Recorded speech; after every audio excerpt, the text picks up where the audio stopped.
convênios no Antigo Testamento entre seres humanos. Como observado acima, além de sua associação com o relacionamento divino-humanos, o termo berit é frequentemente usado no Antigo Testamento com referência a acordos interpessoais e sociopolíticos de vários tipos. Por exemplo, veja em Gênesis 14:13, os aliados amorreus de Abraão estão acesos, donos do berit com Abraão. Pacto de Abraão com Abimeleque. Gênesis 26 ao 31, o pacto de Isaac com Abimeleque. Gênesis 31, 44, 50, o pacto de Jacó com Labão. Josué 9, 3 ao 21, o tratado israelita com os gibeonitas. Amós 1, 9, a aliança de irmãos implica em um tratado feito entre Tiro e Edom. 1 Samuel 11, 1, o povo de Jabes, de Gileade, tentou negociar um tratado de paz com os amonitas. 1 Samuel 18:3. 1 Samuel 28, 23:18. O acordo da lealdade pessoal entre Davi e Jonatas. E 2 Samuel 3:12 ao 13. Tratado de paz entre Davi e Abner. 2 Samuel 3:21, 5:3. Acordo de lealdade entre Davi e os anciãos de Israel. 1 Reis 5:13, o pacto de Salomão com Hirão. 1 Reis 15:19 e 20:34, pacto de lealdade entre Israel e Damasco. Oséias 12:1, Oséias 10:4, acordo que suzerania entre a Síria e Israel. Ezequiel 17, tratado entre Judá e Babilônia. Jeremias 34, o acordo de Zedequias com o povo de Jerusalém. Além desses compromissos sociopolíticos, o Antigo Testamento ocasionalmente descreve o casamento em termos de um berit. Malaquias 2:14, Provérbios 2:17. O uso de Oséias de metáfora do casamento em Oséias 1 ao 3 para um relacionamento de aliança de Yahvé com Israel. E também menciona alianças de natureza mais metafórica. Jó 5:23. A expectativa de um berit de paz com as pedras de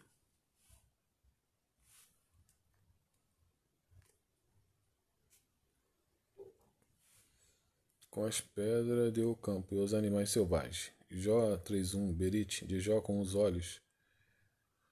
Isaías 28:15, berit dos líderes políticos de Jerusalém com a morte. Embora seja enganoso descrever essas alianças como seculares, em que Deus estava pelo menos implicitamente, às vezes explicitamente, envolvido nelas como testemunha, e como tal, certamente responsabilizaria o violador da aliança. Eles claramente pertencem em uma categoria separada das alianças, que se relaciona principalmente com um relacionamento divino-humano. Mesmo assim, primeiro, obviamente, lança luz considerável sobre os últimos, pois foi da ideia mais secular de um berit que o motivo teológico ou metáfora provavelmente deriva.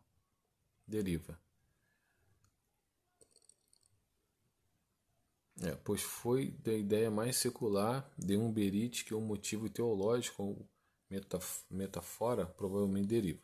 57.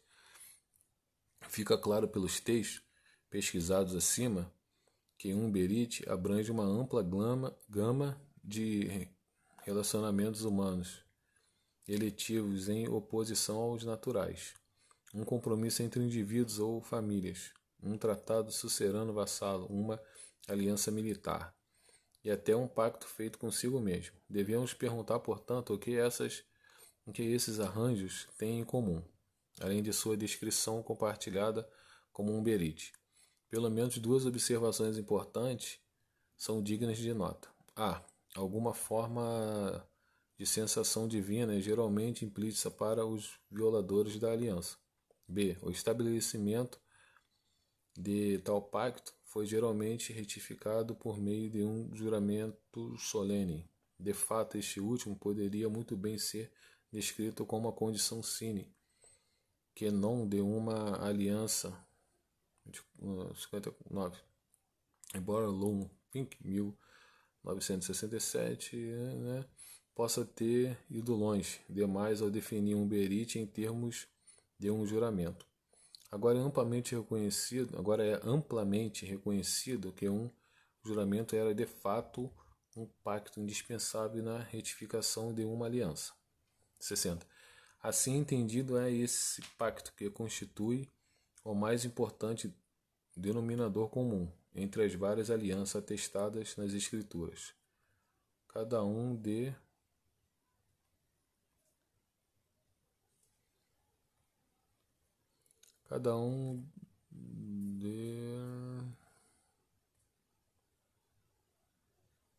Cada um compreende uma relação eletiva formalizada por meio de uma obrigação solene ou juramento.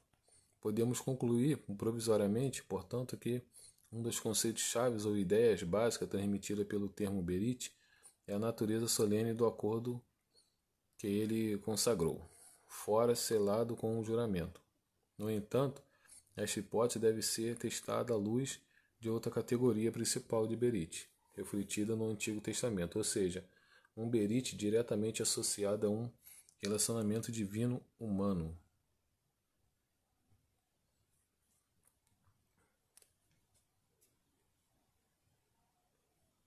Aliança do Antigo Testamento entre Deus e os humanos. No que diz respeito às alianças divino-humanas, a primeira menção de tal berite está em Gênesis 6,18, em associação com Noé. Oséias 6,7. No entanto,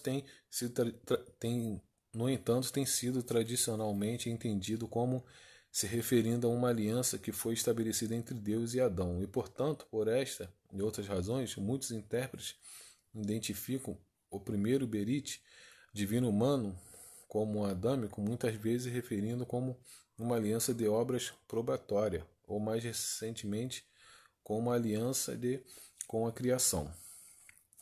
Jeremias 33:25.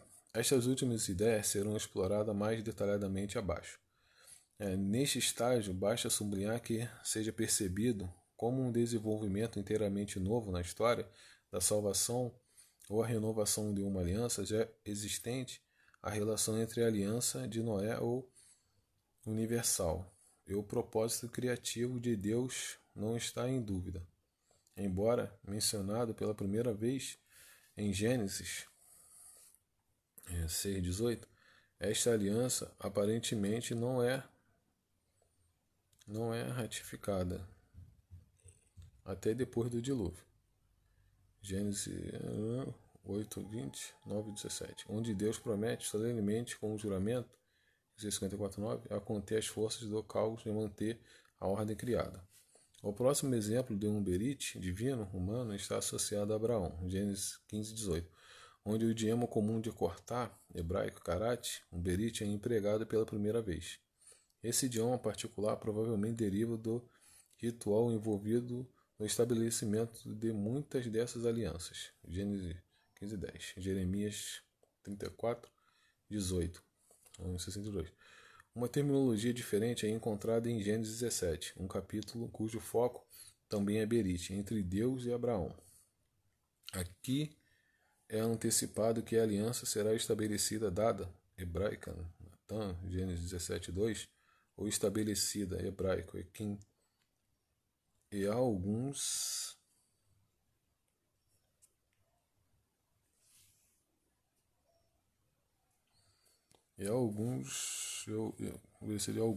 significativamente em pelo menos 3 ocasiões nas narrativas patriarcais usam explicitamente a linguagem do juramento em relação às obrigações da aliança de Deus com Abraão. Gênesis 22:16, Gênesis 24:7, Gênesis 26:3.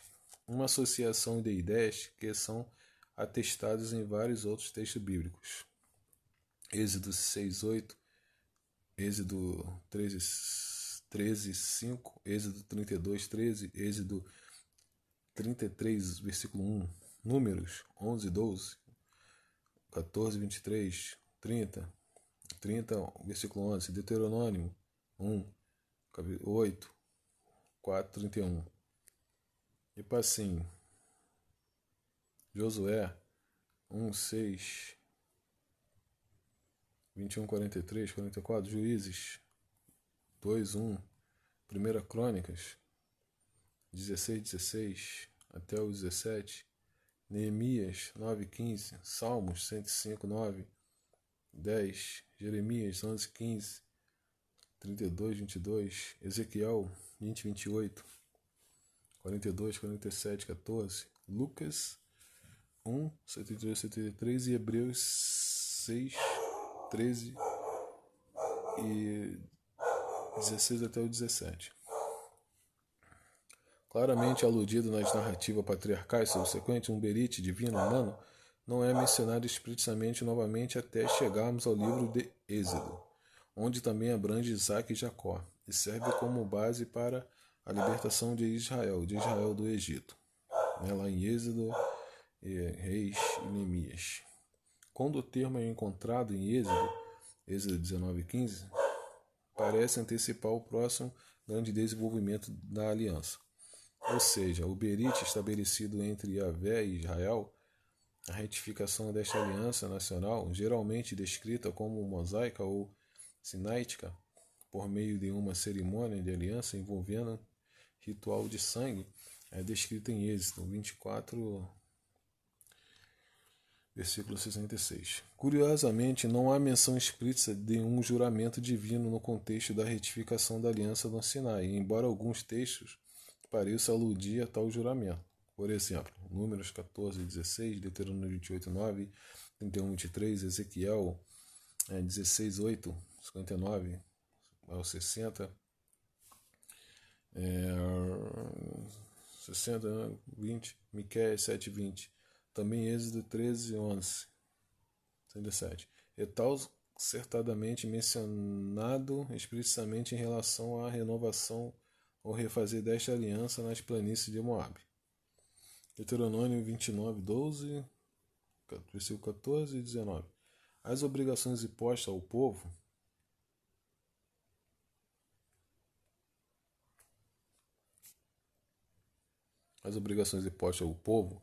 foram aparentemente escritos no que é descrito como o livro da aliança, Êxodo 24, 7. As obrigações, pelo menos de forma resumida, são posteriormente gravadas nas duas tábuas do testemunho, hebraico Edut, Êxodo 31, 18. Detalhe comigo, tá? Que após sua destruição inicial e reintrodução são referidas, exemplo Êxodo 34, 28, como as palavras da aliança, hebraico Berit. Esta aliança nacional é claramente a Berit, mais proeminente no Antigo Testamento, dando alguma credibilidade à sua descrição, como a aliança do Antigo Testamento. É renovada em vários momentos importantes da história de Israel. Deuteronômio 29, 1, que é Josué 24, 2 Reis. Seu relacionamento preciso com as alianças levíticas receberá uma análise mais detalhada posterior. Veja o capítulo 3 abaixo. Mas o seguinte, né? Mas parece que essa aliança nacional também abrange compromisso mais especializado entre Deus e exceções menores da comunidade da aliança, ou seja, a aliança de Sal com o sacerdócio arônico e a aliança de paz, sacerdócio perpétuo com Finéias, e a aliança de ministério fiel com Levi. Tá esse texto aqui. Embora o termo-chave hebraico não seja usado no contexto de sua iniciação, as promessas que Deus fez a Davi de uma dinastia perpétua são explicitamente referidas como Berit em outro lugar. 2 Samuel, Reis, 2 Crônicas, 2 e 15, Salmos 83, Isaías 55, Jeremias. Além disso, o conceito provavelmente está implícito em outros textos, que, embora não use o termo real Berit, sublinha similaridade à natureza vinculada na relação entre Yahvé e a dinastia davídica. Por exemplo, 1 Reis 9:5, 11:36, 1 Crônicas 28, versículo 4, e Ezequiel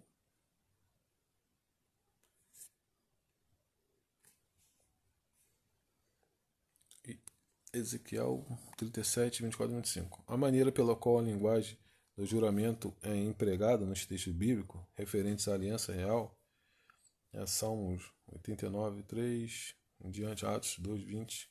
Novamente acrescenta mais peso à conclusão de que tal era uma parte indispensável do conceito de aliança. 68. A única outra aliança divina humana mencionada no Antigo Testamento é o futuro Berite, antecipado pelos profetas. Vai Osés, Ezequiel, Daniel.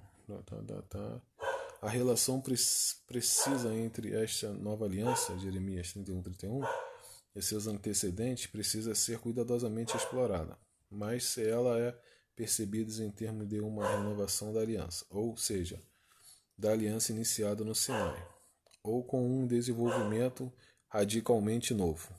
Essa aliança envolve facilitar as exigências de amor e lealdade que se mostram impossíveis sob o código da aliança escrita, ou seja, a lei mosaica. O fato de que esses vários arranjos ostensivamente datando de diferentes períodos sejam descritos pelo mesmo termo hebraico certamente implica um denominador comum de algum tipo, algo que foi melhor capturado na mente hebraica antiga pelo conceito de Berite. Como vimos, um exame transversal revela pelo menos dois pontos significativos em comum. Um pacto retifica um relacionamento eletivo já forjado ou existente. A retificação envolve a realização de promessas solenes por meio de um juramento verbal ou decretado. Isso sugere, portanto, que um berite divino humano pode ser definido como a retificação solene de uma seleção eletiva existente.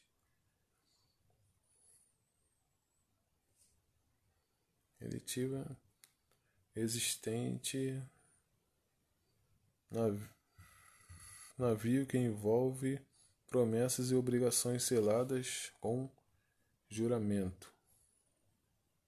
Agora nós vamos à conclusão desse capítulo 1. Conclusão. A análise acima nos leva a concluir que enquanto um pacto envolve uma relação eletiva e incorpora obrigações para um ou ambos os parceiros do pacto, o aspecto-chave sem o qual ele não pode ser descrito como um berite é a solenização das promessas ou obrigações por meio de um juramento formal, mesmo onde este último elemento não é expressamente mencionado.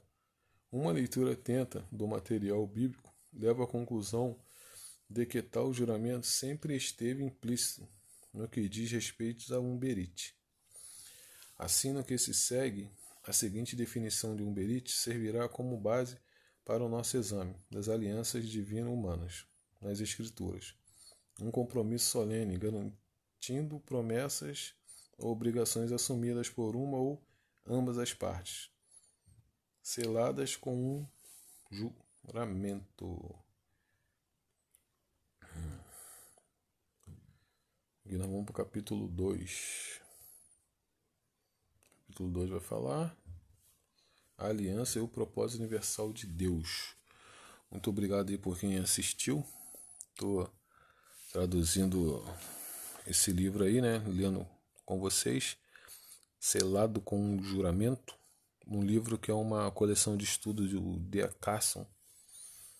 Livro muito bom. Obrigado aí, se inscreva no canal, compartilhem. E muito obrigado.